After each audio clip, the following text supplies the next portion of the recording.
Hey guys, this is how to fix Sonic app not working. So guys, watch till the end as I discuss multiple solutions, and for Apple users, I will show a step-by-step guide on the left side.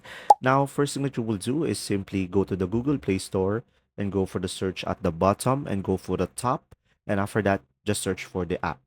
Now, after that, when there is an update, instead of open, you should be able to see here update and make sure you are running the latest version of the app.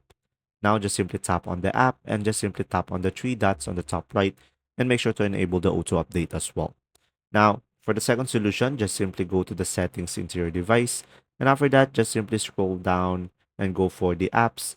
And now just simply scroll down again and try to find the Sonic app over here. And now just simply tap on it and go for the storage and tap on clear cache. And from there, you should be able to fix it. Now, if it still doesn't, just simply go back over here and tap on clear data and tap on OK, and you should be able to fix the issue.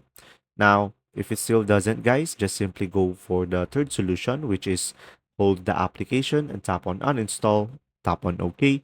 Just simply go back to the Google Play Store and reinstall it back again into your device. And there you go. If these solutions help you out, just simply comment down below.